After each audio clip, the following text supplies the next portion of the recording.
이번 발표를 맡은 이승원 사원입니다. 제가 준비한 책은 일본 나카노 노부코라는 뇌과학자가 쓴 책인데요. 이 책이 사실은 한 10여 년 전에 뛰는 놈, 나는 놈 위에 운 좋은 놈 있다가 먼저 발간됐다가 최근에 운의 과학이라고 책이 변경되면서 다시 발간되었습니다. 이 책의 부제는 운은 타고난 것이 아니라 스스로 만들어 나가시는 것이다인데요. 저는 어떻게 하면 운을 좋게 만들어 나가는지 함께 공유하고 싶어서 이 책을 준비했습니다. 사람은 누구나 운이 좋은 사람이 되고 싶고 운이 좋은 사람이 되려 노력하는데요. 예를 들어서 경제적으로 풍요로운 게 좋다고 생각하는 사람들은 풍족해지려 애를 쓰고 건강하게 오래 사는 게 운이 좋다 생각하는 사람들은 스스로 건강해지려고 노력을 합니다. 그런데 이렇게 애초에 운이 좋은 사람이 되고 싶지만 자기 자신을 바꾸는 건 굉장히 어려운 일인데요. 이럴 때는 굳이 자신을 바꾸려 하지 말고 자신이 가진 점을 최대한 활용하는 것도 좋은 방법입니다. 예를 들어서 겁이 없고 도전하는 성향을 가진 사람들은 금융업이나 영업 쪽이 직무를 맡으면 잘할 가능성이 높고 공격적인 성향을 가진 사람들은 썰전을 벌여야 하는 변호사 직업을 하면 성공할 확률이 높다고 합니다. 이거 브로큰 윈도우 티어리라고 그 심리학 이론 중에 하나인데요. 혹시 막대기를 가지고 둘 중 하나의 차를 힘껏 내려쳐야 하는 상황에서 여러분들은 어떤 차를 선택하실 건가요? 저는 이 차를 선택할 건데요. 이 실험에서도 100이면 100 다 이 차를 선택한다고 합니다. 이거는 자기 자신을 소중히 여기지 않는 사람들은 다른 사람도 제 자신을 소중히 여기지 않는 그 이론과 일맥상통한다고 합니다. 이게 각자 자신이 느끼는 행복은 다른데요. 이전에 미애님은 등산하시는 게 행복하다고 하셨고, 예를 들어 어떤 분은 익사이팅한 운동을 하는 게 행복하다고 느끼시고, 어떤 분들은 가만히 집에 누워있는 게 행복하다고 느끼시는데요. 이렇게 남들에 휘둘리지 않고 자신의 가치관을 기준으로 자신만의 행복을 파악하는 것이 가장 중요합니다. 그런 사람들은 스스로가 항상 행복하려고 노력하기 때문에 더불어 주변에 있는 사람들도 유쾌한 영향을 받게 됩니다. 사람에게는 누구나 행운과 불운이 오는데요. 그럴 때마다 자신이 어떻게 생각하는 거에 따라서 결과는 달라진다고 합니다. 예를 들어서 비즈니스 계약이 성사되지 않았을 때 운이 좋은 사람은 내가 부족한 점이 무엇인지를 이제 생각한 다음에 다음 비즈니스 계약을 성사시키려고 노력을 하는데, 운이 나쁜 사람은 순전히 내가 운이 나쁜 탓이야 라고만 넘겨버리기 때문에 다음을 준비하지 않기 때문에 그 다음에는 그런 행운이 오지 않는다고 합니다.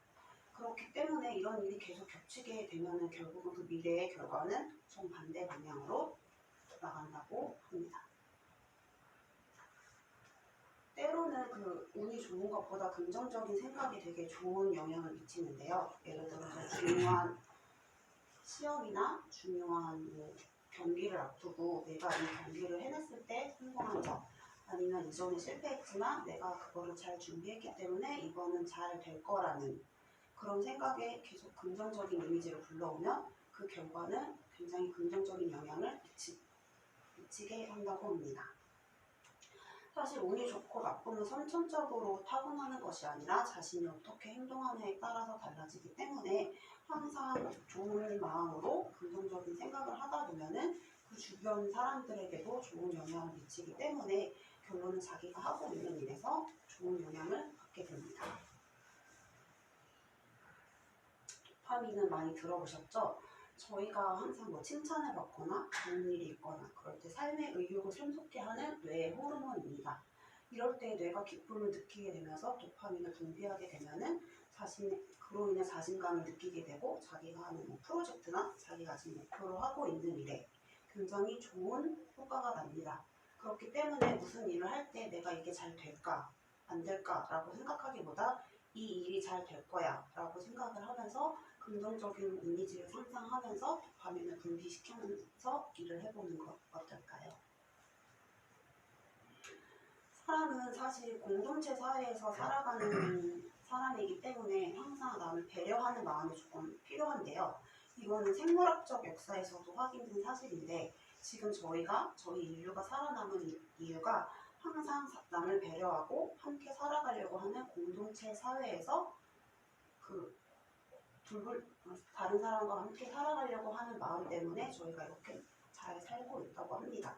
이로 인해 어쨌든 저희가 살아갈 때 누군가의 도움을 받기 때문에 항상 나만 생각하는 게 아니라 주변을 돌아보고 항상 배려하면서 함께 살아갈 수 있어야만 그 점을 생각하고 살아가야 자신에게도 되게 좋은 영향을 미친다고 합니다.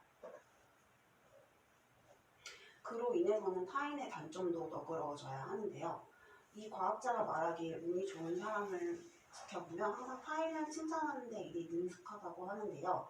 그렇다고 되게 의미 없는 칭찬보다는 칭찬을 받는 사람이 수긍하고 기쁜 마음이 들 수 있도록 칭찬을 해야 합니다. 예를 들어서 꼼꼼하지 않은 사람한테 당신은 되게 섬세한 사람이다고 하면은 그 사람이 과연 그거를 칭찬으로 받아들일 수 있을까요? 그 다음에 그 사람은 누구에게나 단점을 가지고 있기 때문에 다른 사람 단점에게도 무작정 비판만 하지 말고 좀 약간 둥글게 너그러워지는 일이 저희 공동체 사회에서는 꼭 필요한 일이라고 합니다. 그 세렌디피티라고 저희가 생각지도 못하는 것을 우연히 발견하는 능력, 행운을 불러들이는 힘이라고 하는데요. 사실 운과 과학은 어찌 보면 상반된 이미지를 띠고 있습니다. 그런데 이 과학자 대부분이 실험이나 연구를 했을 때 이런 세렌디피티라는 그 우연한 행운을 굉장히 갈망하면서 그런 연구 결과가 굉장히 이러한 우연으로 발견된 경우가 굉장히 많다고 합니다. 그런데 저희가 목적이나 목표 없이 달려가다 보면은 과연 이런 행운이 왔을 때 그들은 이게 행운이라고 느낄 수 있을까요? 그냥 아무 생각 없이 지나치기 때문에 저희가 이런 행운을 받았을 때 이게 나의 행운이다 라고 알려면 구체적인 목표와 목적을 가지고 나가게 되면은 그 세렌디피티를 가지게 될 확률이 높습니다. 플라시보 효과는 굉장히 많이 들어보셨죠? 되게 아픈 분들에게 특효약 대신 비타민을 주면서 이게 정말 당신의 병에 큰 치료가 되는 약이다라고 하면은 그 약의 효과가 되게 나타나는데요. 혹시 노시보 효과라고 들어보셨나요? 그거는 정말 특효약임에도 불구하고 이거는 효과가 있을 수도 있고 없을 수도 있어요 라고 말을 하고 그 약을 주게 되면 정말 그 약이 치료 효과가 있음에도 불구하고 효과는 나타나지 않는다고 합니다. 그래서 결국은 같은 상황에서 내가 운이 좋고 나쁨을 결정짓는 것은 제가 어떻게 생각하고 나아가냐에 따라서 제 자신에게 달린 것입니다. 그래서 저는 여기 긍정의 플라시보 효과로 여기 계신 모든 분들이 운이 좋은 하루가 되시길 바라면서 이만 마치겠습니다.